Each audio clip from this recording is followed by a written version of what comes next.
gotta clap first, right? You gotta clap first. I forgot. Maybe you can clap once in your head. Oh, clap. Morgen is slootzeker. Hello there. First of all, thank you, Zara Davis, for contributing to the culture of Ghent and to its art. Thank you for having me. We're very happy to welcome you, and we hope that you can light us up with your positivity and your vision. Hopefully. So, first of all, where does your artist name come from? Well, I was looking for something from 50s, 40s, some sort of name that would reflect the femme fatale personality that I wanted to have in my music as a character. You know, you had names like Rita Hayworth and you know, Marilyn Monroe and stuff, so I felt like Zara really had that vibe in it. And Davis comes from Miles Davis because the sound of just trumpet really gives me goosebumps and it's the frequency of my soul, so I felt that together is very powerful. Studies, or which studies did you do? I studied theoretical physics. And how did that affect your career in music? Well, interesting. I'm quite spiritual. And obviously physics, that's science. So I was trying to find the truth about the world we are living and try the midway between spirituality and science, and then try to put it in words and put music behind my words. So it definitely meets midway, and the second album that I'm working on right now reflects that. It's about spiritual awakening and the soul, and as well as, you know, not abandoning the sexual themes, because that's the creative flow as we have, like, you know, the chakras and stuff. So I'm trying to put the science behind it and then use it in the musical form, because everything is just vibration and energy anyways, so I try to work with it. And did you have your vision before you came to the city, or did you refine it? No, I just find it as I go. I actually don't know what I'm doing, but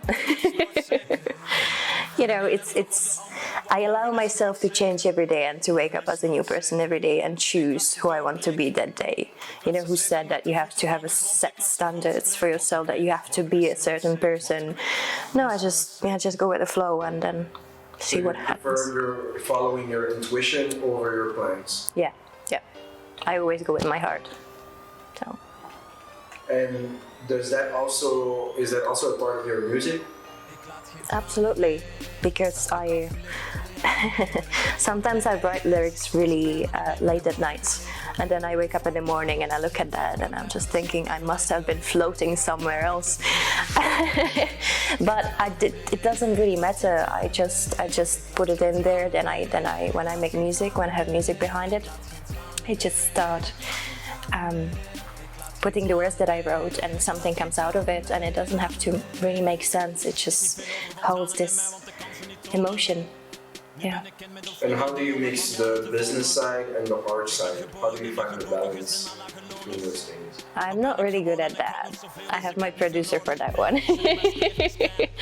Because I'm more up in the air and I need someone to ground me a little bit, so he does the job very well. Also something with frequency, that the balance can exist if you find the right person to trust. And how long did that take you to find a person that would help you balance the things you don't know about? So the album was created, or the idea of the album was created last year in January. Then I moved to Belgium on the 1st of April, and I met my producer by a sheer chance in May. So I just put the idea in my head that I wanted to make an album, but I didn't know where to find those people. But I somehow manifested it, and the right people appeared on my way in the right time. So it wasn't really that long. I actually don't know how it all happened. It was more of a miracle, really. Well, I've been to one of your shows, and that was amazing. It was like a little family listening to. It was really nice, yeah. Like a new baby being born. And are you planning on doing more here, or do you want to travel with it? The shows. Yeah. Well, we would want to first introduce our music in Belgium, of course, and then, if it goes well, it can go to London probably, because I came from London, and I have my connections there, and possibly in Czech Republic also, so that would be probably the two countries coming next. Maybe France. Passing by the shop, it happened in Gregor Samsa Outburg, and it really called to me. It's full of books, there's whiskey, chessboard, you can smoke cigar. It has this atmosphere that really matches my music. It's noir. So I approached the owner, and he happened to be from England, and I came from England, so we clicked really quickly, and I said, look, I really want to play in here, my first show, and it happened. So wow, that's amazing. So you vibe to that frequency naturally. And did your art change your vision, or did your vision change your art?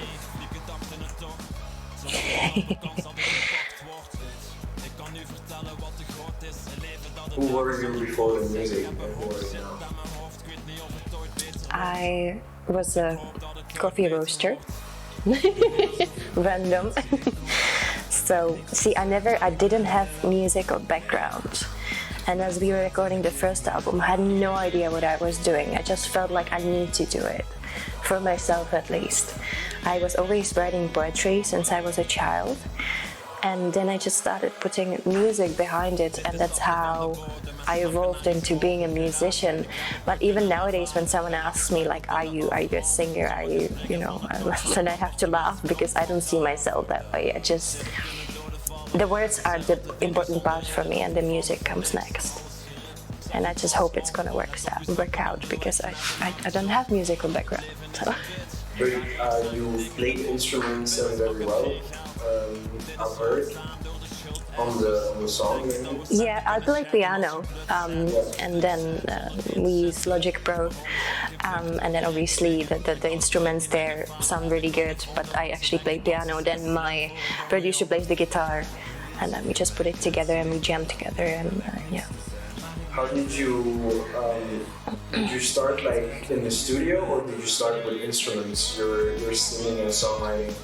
I got myself Roland's, this production studio, and that's how it all started, really. I just made all the demos on there, and then we just transferred into the studio, and we played the instruments and added the guitar solos. So I didn't have to play anything live, actually. So it all started with Roland. And do you also have the time to connect with your fans? Yeah, because my fans are actually all my friends. So so far, I'm trying to building a network in here in Ghent. But I think I was too closed up at home most of the time, and now I'm finally starting to go out and meet people and introduce my music to the world. I should have done it earlier. It's better late than never. True. And did you have many? There's always ups and downs when you try to create something. But how did that affect your back, and how's it going? Well, I was really insecure. I'm still working on it, because there's a really well-established music scene here in Belgium of great artists, and me coming from another country, I feel like an outsider, so I'm still working on that one.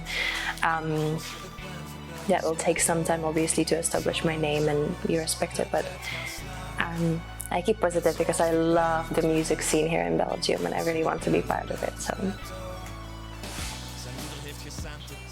Did you also have time for your love life? Because that's also a crux of what we're doing, and we're doing to love, but sometimes it also has ups and downs. Well, my love life, I sing about it, but currently it's rather platonic than real. I don't really have time for that. I fantasize often, and then that reflects in my music. But nothing. My love life is quite steady and calm at the moment. It's hard to balance building something professional and networking, and then putting it all in one person, right? Yeah, but I'm traveling a lot. I'm all over the place. I don't really have the time to be with someone. Yeah, I have my cats. That's my love life.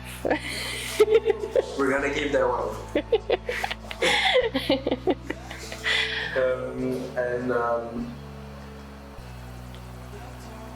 Did you make art before you came to Ghent, and did you have gigs there, or did it really like start living up when you came to Ghent?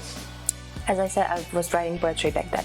Yeah. So I have released poetry collection back in Czech Republic when I was 17. So I'm rather known as a writer, as a poet. So the music thing just came later on as I moved to Ghent, really. That's a new thing still. What's in the future for Zara Davis? The second album coming out on the 8th of August. And that's gonna be wild. It's rather psychedelic. I was really inspired by the 60s and the Doors. I'm a big Doors fan, so Jim Morrison was a big inspiration. So yeah, it's still quite erotic. It's still my style, but we are heading slightly in that direction. So, and we are evolving. Can't wait to hear it, and I hope you really rock the stars. Thank you.